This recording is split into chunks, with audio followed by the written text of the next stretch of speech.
Hi there, I'm the Mythkeeper. Welcome back to my channel, the best place on the internet for Pathfinder lore and history. If you like this kind of content, be sure to like and subscribe. And if there's anything in particular you'd like me to talk about, let me know in the comments below. This week, we're tackling more outsiders in my religion series, and I'm talking about a very strange group of outsiders, a little bit reminiscent of the Velstraks that I talked about a little while ago. These outsiders are residents of the Ethereal Plane. So once again, these are outsiders that are not native to the outer planes, and so they don't follow the normal cycle of souls. They're called the Sahkils, and they were formerly Psychopomps at one time. They're unique creatures to the Pathfinder world. Enjoy. In the distant age of creation, during the earliest days of mortal existence, Pharasma tasked the first Psychopomps with the duty of guarding over the eternal cycle of mortal souls, overseeing their journey through life, death, and rebirth. These Psychopomps were faithful to their task and recognized the precious and delicate nature of this cycle, understanding implicitly the value and necessity of the sacred duty they had been assigned. Unfortunately, even the goddess Pharasma cannot see all ends, and over time some among the ranks of the Psychopomps began to grow resentful over their ceaseless toil and seemingly unrecognized hard work. Among these a malevolent streak emerged, and they discovered a perverse allure in the gradual deterioration of mortal spirits. In a grand act of rebellion, these dissatisfied beings collectively renounced their roles as impartial judges and protectors. They refused to endure their thankless duty any longer. As the stewards of death, all Psychopomps possessed a deep understanding of the Ethereal Plane, for it is here, before the soul embarks on its winding path along the river to the boneyard, that mortal souls first separate from material flesh in the moment of death.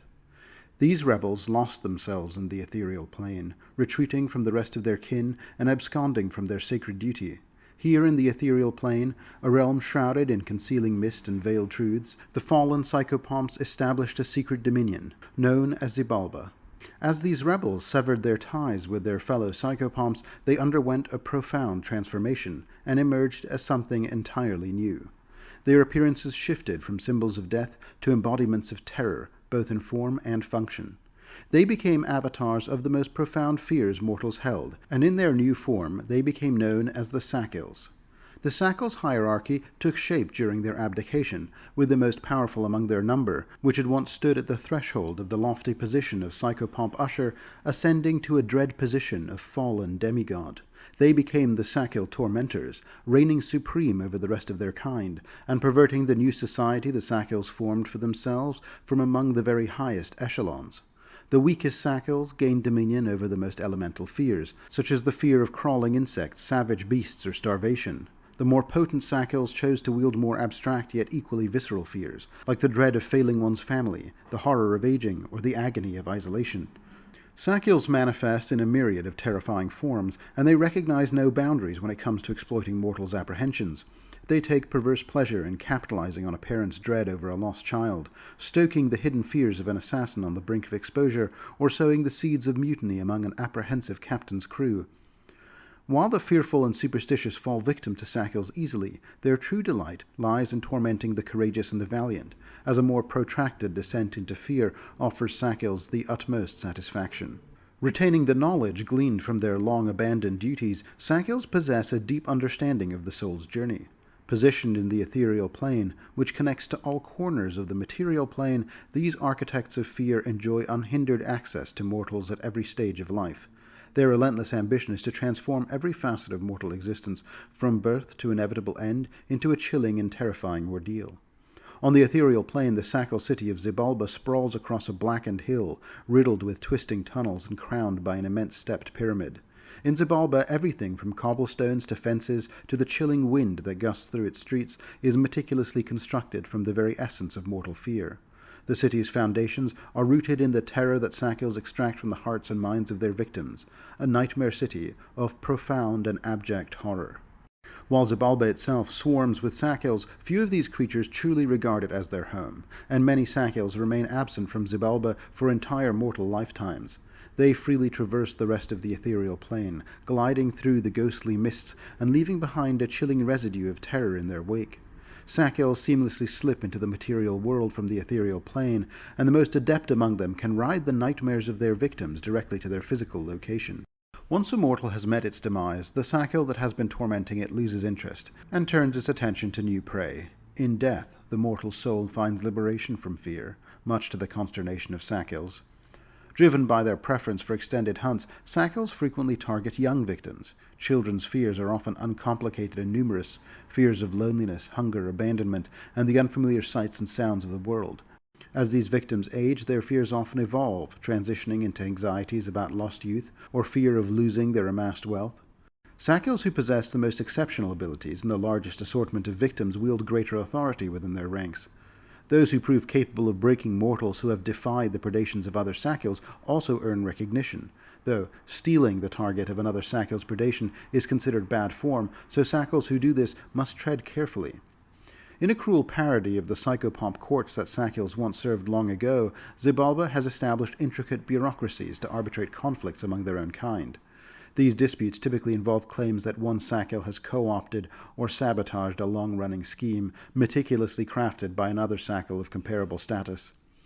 Sahkils of disparate rank seldom engage in conflicts. When such clashes occur, the more formidable Sahkil typically dispose of those beneath them.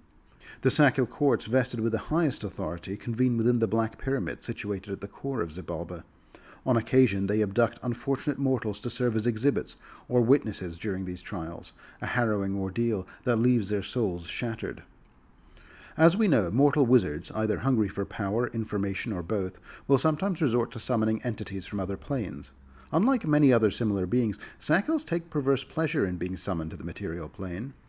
This is in part because they possess a remarkable ability to slip through metaphysical rifts, often eluding magical restraints almost immediately. Even a veteran conjurer will have a hard time keeping a Sahkil bound to a summoning circle for very long. Even if correctly bound, a Sahkil will often willingly engage in conversation with the summoner, not only to gain direct insight into the mortal's fears and concerns, but also for the sheer enjoyment of it. Part of the reason these former Psychopomps fell to darkness in the first place is because of Pharasma's insistence on non-interference with mortals directly, so Sahkils relish the opportunity to advise and be consulted with on mortal matters, especially if their words can lead to more misery and fear, and they may therefore often be paradoxically quite helpful to the summoner. Sahkils abhor Psychopomps, and they don't like any of the extraplanar entities from heaven, nirvana, Elysium, nor even hell or the abyss. Only with the nihilistic demons of Abaddon, or with the sadomasochistic Velstraks of the Shadow Plane, who share their inclination towards cultivating mortal terror, do Sahkils find any kind of common ground. Conversely, other beings ranging from angels to devils view Sahkils as either insidious parasites or perilous predators at worst. It should come as no surprise that Psychopomps stand as the sworn adversaries of the Sahkils, as the latter possess sufficient knowledge to effectively disrupt the orderly progression of souls. On occasion, Psychopomps band together into strike teams to raid Sahkil strongholds and liberate tormented mortals. Some have even ventured on a few highly costly raids into Xibalba itself, though the Sahkils have proven too well entrenched and organized to be defeated in their home. Sahkils exhibit a nearly boundless array of forms, each meticulously crafted to embody one of the countless mortal fears that plague the human psyche. In this section, I will cover some of the most commonly encountered Sahkil varieties. Esipils. These diminutive slithering Sahkils exploit the mortal fear of wild animals, particularly relishing the dread that livestock or domesticated creatures might turn feral. They often assume the guise of a household pet, like a dog or a cat, to endear themselves to their human targets. In their true forms, they resemble sinuous worms with canine-shaped torsos, complete with dangling veins forming a grotesque mouth. Ichkos, resembling human-sized cockroach-like monstrosities composed of matted clumps of hair, Ichkos prey on their victims' obsession with their physical appearance and the fear of physical decline. They derive perverse pleasure from tormenting individuals burdened by regrets about their fading physical prowess, such as knights, laborers, or gladiators past their prime. Jijiks. Slimy and maggot-like, Jijiks exude a repugnant odor and possess diminutive proportions that belie their powerful pincer bites. They infest their prey and overwhelm their desire to eat and drink, causing perpetual nausea and rendering them unable to ingest anything. Gourmands, cooks, and those with discerning palates are particularly susceptible to Jijik infestations. When finished with their victim, Jijiks either depart in a wriggling cloud of maggots or burst through their victims' orifices to inflict a terrible demise. Kimenhuls. Towering and grotesque, Kimenhuls are among the most formidable Sahkils. With 3 gigantic fanged skulls perched atop a tripod of skittering limbs and faces struggling to escape their own bodies, Kimenhuls evoke fear of failure. A mere glimpse of these abominations imprints their horrifying visage on the viewer's psyche, whispering insidious fears of inevitable failure into the bravest mortals, breaking down valiant champions and resolute leaders alike. Matimbills. Exploiting the deep-seated prejudices and fears related to those who are different, Matimbills assume forms greatly exaggerated to invoke terror. Their limbs and proportions are grotesquely distorted, instilling their victims with a paralyzing fear of their own bodies, often leading to self-harm and injury. Nenchuj. Bloated humanoid corpses with splotchy wax-like skin, the Nenchuj utter abhorrent arcane incantations from their lolling mouths, their silvery eyes reflecting as divination pools. These Sahkils embody the fear of magic gone awry, preying upon spellcasters who dread the corruption or loss of control over their magical abilities. Nenchuj effortlessly twist and distort magic, making them among the most potent Sahkils. Nukols. Thriving on the universal fear of parasitic infestation, Nukols resemble muscular boars teeming with various parasites and decay. Through a mere touch or a shake of their worm-riddled flanks, they infect their victims, weakening their willpower. Occasionally a Nukol may be summoned to cure an infestation. In such a case, they will propose a fell bargain, though such bargains rarely favor the victim. Pakalchis. These emaciated Sahkils target friendships and love affairs, sowing seeds of distrust and inflaming fears of abrupt, heart-wrenching, and relationship-ending betrayal. They intricately manipulate interconnected networks of prey, skillfully exploiting the intertwined relationships to intensify fear and distress. Penquals. Penquals appear as a conglomerate of faceless humanoids pressed closely together, forming a single entity fused at the hips, hands, or feet. They prey on the fear of crowds and confined spaces, inducing a sense of overwhelming claustrophobia and ominous vacancy through their swarming, clawing presence. Koloks.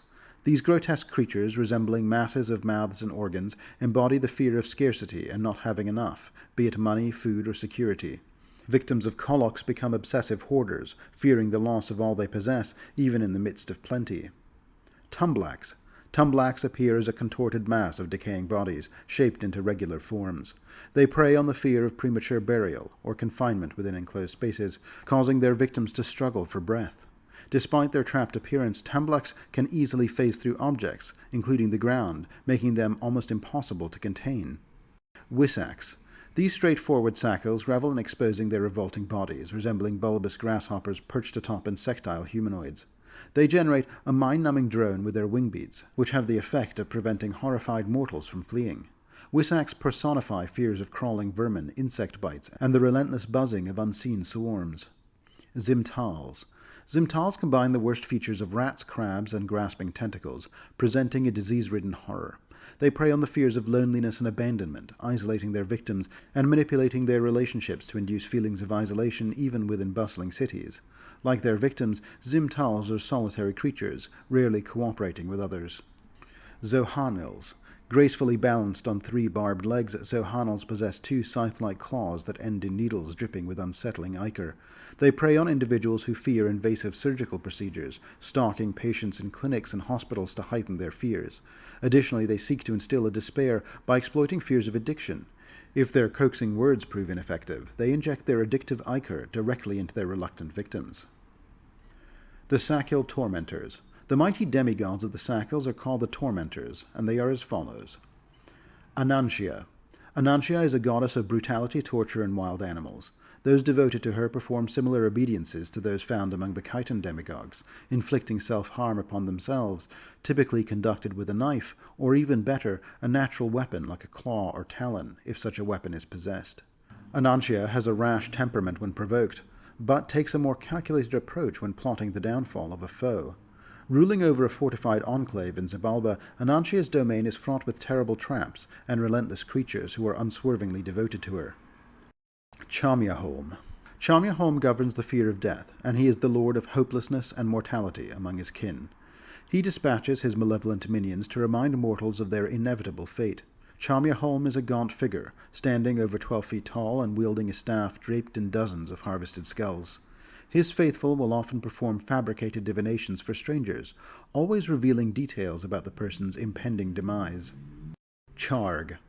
Charg is a god of calamity and catastrophe, though unlike Xiphus, these events need not be random in nature. He is also the lord of detrimental complacency, and he readies entire populations for impending calamity by encouraging them to turn a blind eye towards inconvenient truths. The Typhon Wheel, as he is called, embodies as a swirling amalgamation of heads, organs, and monstrous limbs. His devoted meditate on the hunting behaviors of a dangerous animal, mimicking the wolf's hungry patience. Dachzerul. Known as the darkness behind you, Dachzerul is a god of watchful stalkers. His devotees obsessively fixate on their victims, seeking them out and following them, learning everything they can about them before they ever make a move against them. Dachzerul and his followers can be horrifyingly charming when they need to be, and can switch from being outwardly pleasant to murderous and terrible in an instant. Hataam. Hataam is a god associated with rivers and drowning, a sinister version of Hanspur in some ways. He is worshipped by monstrous creatures who reside in dreadful swamps and prey on the vulnerable who reside in their vicinity. Ritualistically, his servants sacrifice victims to the River Eater. Hataam manifests as a tangled mass of flotsam and decaying limbs. Iggeret. Iggeret is a goddess of darkness and empty places. She claims to have once been a mortal who faked her own kidnapping to witness the impact on her family and village. When her parents committed suicide out of despair, she entombed herself with their bodies. Iggeret appears as a young, drowned girl with a skeletal face. Nameless. Nameless exists as a lingering thought in the recesses of one's mind, an indistinct sound misheard, or a vague sense of movement glimpsed from the corner of one's eye. He who sits upon the empty throne seeks to crush those who aspire to power, disregarding any distinction between the righteous and the wicked. His devotees strive to erase all evidence of their actions, and will often attempt to compel a sentient creature to act against its own interest, for their benefit. Ozranvial. Ozranvial is a god of gaslighting, and he enjoys prolonged torment, and uses it to sow despair around him. He teaches his followers to torment or belittle others, to instill a sense of worthlessness within them. Despair's Smile, as he is also called, specializes in manipulating and sabotaging relationships, eroding a victim's self-worth over time. Shawnari. Shawnari is a goddess of loneliness and isolation. She is also called the One Out of Place, and she operates subtly, often unnoticed by other tormentors. She holds dominion over the anxiety of isolation and the feelings of being alone. Interestingly, although she feeds on the fear of loneliness, her followers are solitary by nature themselves, and will spend hours alone in solitary prayer in concealed locations. Velgaas. Velgaas, the mind in the dark, is an expert manipulator, distorting good intentions into deceit and negative behavior. He manifests as a scaly man with a forked tongue. His followers seek to emulate him, and in devotion to him, they will often try to persuade others to engage in acts that they know will ultimately humiliate them. Although all the Sahkil Tormentors can be considered careful in their methods, Velgaas is considered the most methodical among the Tormentors, specializing in elaborate methods to make others serve his end. The Vermilion Mother. Weeds, moles, and creeping vines draw the attention of the Vermilion Mother, who also watches over the wild's verdant curtains that shields it from civilization. She manifests in terrifying dreams and hallucinations as a grotesque fusion of crone and carnivorous plant, adorned with blood-stained fangs. Her faithful seek to expand the untamed wilds by sowing the seeds of dangerous plants in places that might otherwise be typically deemed safe. Xiquiripat. Xiquiripat, known as the Flying Scab, unlike the rest of his kind, seems more interested in destruction than fear. In truth, he just loves to feed on the fear of victims fleeing from truly destructive forces. Trapped in a cavern deep beneath the Black Pyramid, Xiquiripat's unique clergy, composed of Sahkils and mortals far from their homes, roam the depths of Xibalba, battling anyone who dares confront them. Xiquiripat's form appears at times as a mobile but ravenous blood clot, and at other times as a crimson tangle of lampreys and matted hair. Zipacna. Zipacna is one of the largest Sahkil tormentors, and takes on the shape of a lumbering four-eyed crocodile, with hands that eerily resemble those of a human. He is a curious deity, who took his abdication from the Psychopomp duties more to heart than any other tormentor. He is the god of shirked duty and avoided responsibility. He encourages procrastination, or intimidating others into performing tasks for you. He delights in the anxieties felt by mortals who have looming deadlines before them, and loves the sense of failure and defeat that mortals feel when they fall short of expectations others have of them.